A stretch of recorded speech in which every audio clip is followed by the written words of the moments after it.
Olha só para essa carinha cevada. Quem diria que seria um dos maiores golpistas do nosso país? Hoje eu quero reagir com você a esse artigo que foi postado no Livecoins falando sobre o caso do faraó dos bitcoins, que parece que ele vai ter que ficar numa solitária até uma audiência no Rio. E a primeira coisa que eu gostaria de salientar antes da gente começar a ler esse artigo é que golpista sempre vai existir, sempre vai ter alguém tentando tirar seu dinheiro. Algumas pessoas elas são totalmente contra o fato de você ter que se esforçar e trabalhar para ganhar dinheiro honestamente. Então tem gente que quer de alguma forma tirar o que o outro tem de forma fácil para que ele não tenha que se esforçar. E a realidade é que muitas vezes essas pessoas saem impunes pela lei nossa aqui, né, da lei humana, podemos dizer assim.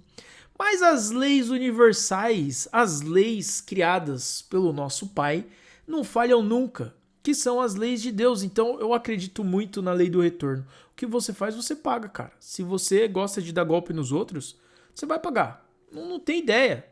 De alguma forma você vai ter que pagar pelo mal que você faz para as outras pessoas. Então, escolha sempre fazer o bem. Isso vai trazer muita coisa boa para sua vida. Mas vamos ver o que aconteceu. O faraó do Bitcoin, eu ouvi falar dele, eu não estava ativamente no mercado cripto na época em que ele deu um golpe numa rapaziada. Talvez se eu tivesse, eu teria caído no golpe dele também. Mas eu sei que muitas pessoas ainda confiam nesse cara. Tem muita gente, eu já vi relatos de pessoas que falaram: não, quando o faraó do Bitcoin sair da cadeia, ele vai devolver meu dinheiro. E é triste porque tem gente que confia com unhas e dentes e quando, toma o golpe, a pessoa não quer acreditar que tomou o golpe. Ela fala, não foi golpe não. A empresa vai voltar, a empresa vai pagar. A empresa vai lá e te pede, deposita mais $50 aqui pra gente liberar seu dinheiro. A pessoa vai e deposita. E perde mais dinheiro ainda, tá ligado? E cara, quando você faz uma merda, você tem que aceitar que você fez uma merda. É mais fácil. Arranca, como se estivesse depilando, arranca de uma vez só pra você não ficar sofrendo com isso. E outra, o que evitaria esse tipo de coisa, pessoas perder mais dinheiro do que deveriam, é o gerenciamento de risco.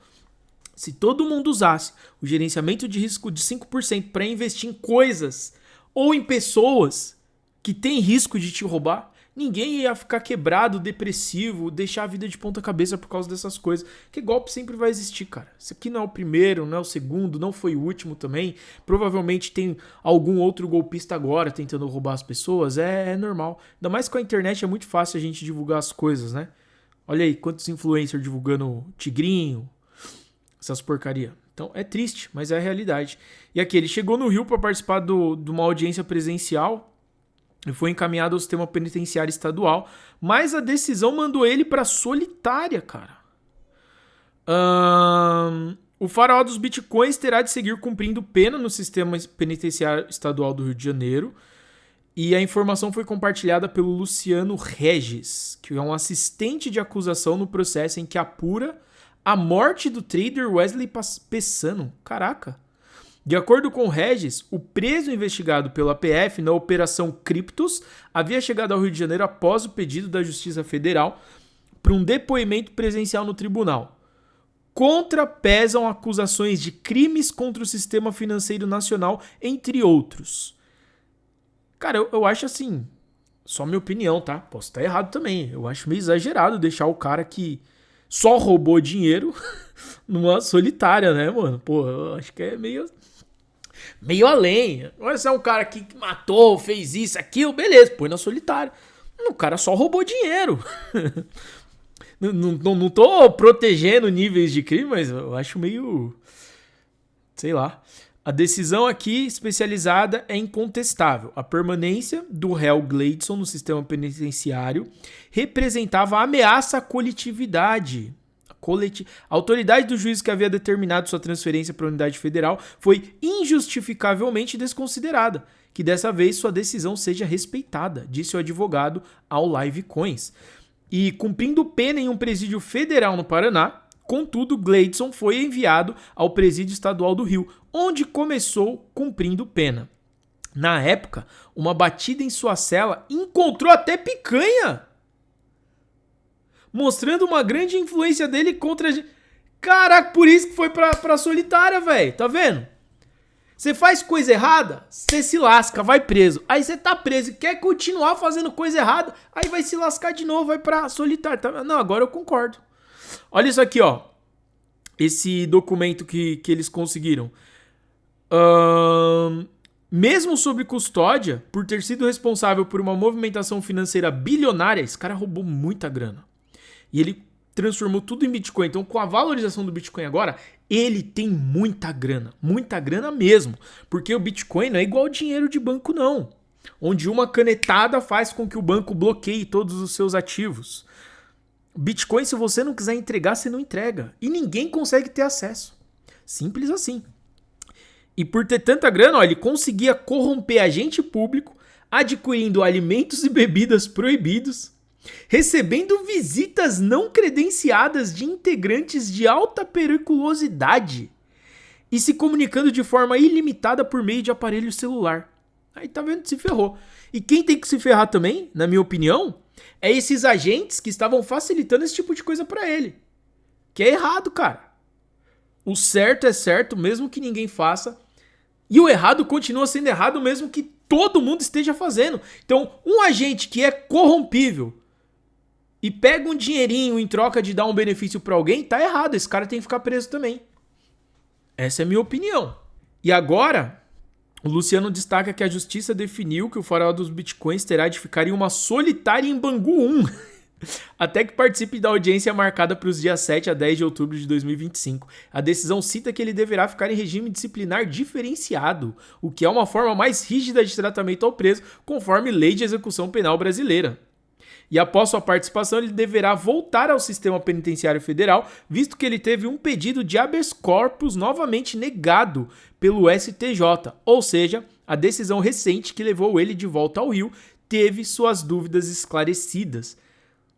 Cara, e em breve ele vai ser solto se bobear, né? Porque o Brasil é assim. Premia bandido e pune o pobre trabalhador, infelizmente.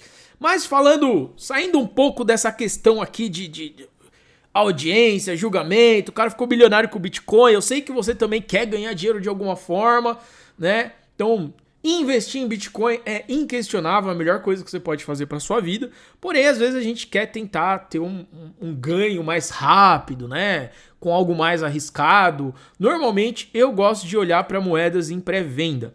Essa aqui, por exemplo, é a Pepnode, que é uma meme coin com fundamento de Mine to Earn e tá com uma recompensa bacana de staking aqui para quem compra agora, 829% de APR, tá bem interessante esse staking.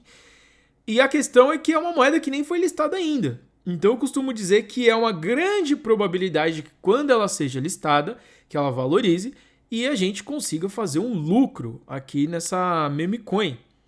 Mas nada descarta o gerenciamento de risco que eu falei logo no início do vídeo.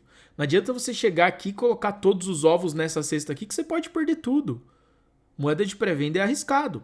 Então o gerenciamento de risco de 5% é ideal para essas coisas. É no máximo 5%. Se for menos, melhor ainda, tá? Mas só para exemplificar em números, se você ganha 3 mil reais por mês, seus 5% é 150 reais. E esse é o máximo de grana que você deveria investir em coisas arriscadas.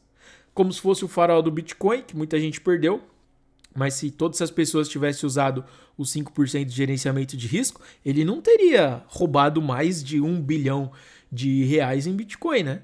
Então fica a dica aí para você. Quando for investir em alguma coisa arriscada, gerenciamento de risco, nunca vá além disso, porque quando você perde esses 5% do seu gerenciamento de risco, você pode até ficar triste, mas você não fica em depressão, você não fica quebrado, você não vira sua vida de ponta cabeça por causa disso.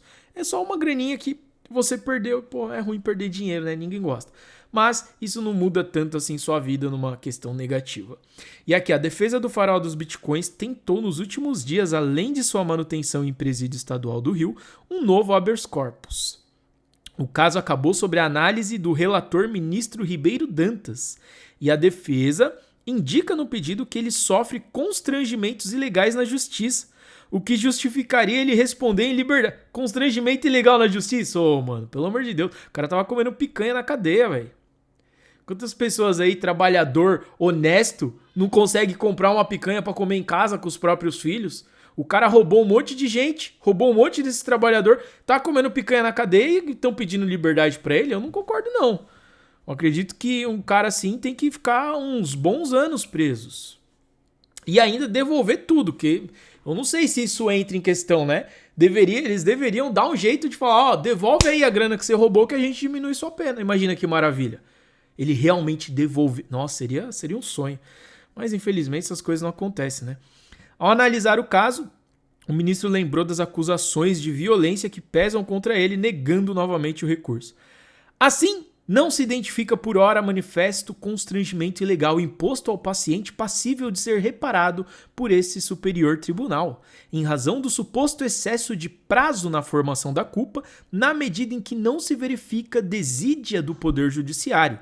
Ante o exposto, não conheço habeas corpus. Publique-se, intimem-se. Brasília, dia 30 de setembro de 2025, ministro Ribeiro Dantas, relator. Caramba, os caras escrevem bonito, né, mano? Você é louco, os caras têm que estudar muita língua portuguesa, literatura pra conseguir falar e escrever com tanta maestria assim, ó. Os investidores da Gas Consultoria aguardam as novidades sobre o caso, embora as esperanças de reaver o dinheiro investido seguem diminuindo com o tempo. Cara, sabe o que ele podia fazer que ainda ia, tipo assim, beneficiar ele, tá ligado? Ou que a justiça poderia ordenar que ele fizesse. Vamos supor, você investiu R$1.000 em Bitcoin naquela época. Tudo bem, o Bitcoin valorizou pra cacete. Combinar com ele para que ele devolva o dinheiro de cada uma dessas pessoas, corrigido pelo menos ali com o IPCA mais inflação, alguma coisinha simples assim. Dá uma correção para essas pessoas de 10, 15% ao ano, que ainda vai sobrar muito dinheiro para esse cara. Eu acredito que se fosse assim, ele toparia devolver o dinheiro das pessoas, né? Provavelmente deve ter algo que ficou com o registro de todo mundo que investiu na empresa dele e foram roubados. Pô, se fosse eu ia falar, mano, devolve o dinheiro de todo mundo que você roubou que a gente vai diminuir sua pena. Porque o cara prejudicou muitas pessoas, né? Ele não matou ninguém, não colocou arma na cabeça de ninguém. Então, eu acredito que tudo isso tem que ser levado em consideração. Tudo bem que pode ter prejudicado, pode ter pessoas que... Porque tem gente que, quando mete o pé pela mão, acaba tendo um grande trauma quando toma um golpe e acaba por... Você sabe, né? É triste essa realidade. Mas eu acho que seria bacana se eles convencessem esse cara a devolver o dinheiro das pessoas, diminuíssem a pena dele para algo mais tranquilo e ainda ia sobrar muito dinheiro na mão dele. Porque o Bitcoin valorizou demais, né? Eu nem sei em que época que foi que ele deu esse golpe, mas é um cara muito famoso. Então sempre ouve-se falar sobre o faraó dos Bitcoins, que é essa pessoa aqui com uma carinha... Mano, quem diria que esse cara seria um perigo, né, velho? Pô, se eu vejo um cara desse que eu quero ser amigo dele, mano. Jamais eu vou desconfiar que ele vai dar um golpe em todo mundo. Olha como ele é bonitinho, velho. Mas como diz a minha vozinha, quem vê cara não vê coração. Aqui eu vou deixar um outro vídeo pra você e na descrição o link da Pepnode, caso você queira dar uma olhada. E lembre-se, não ignore o gerenciamento de risco dos 5%.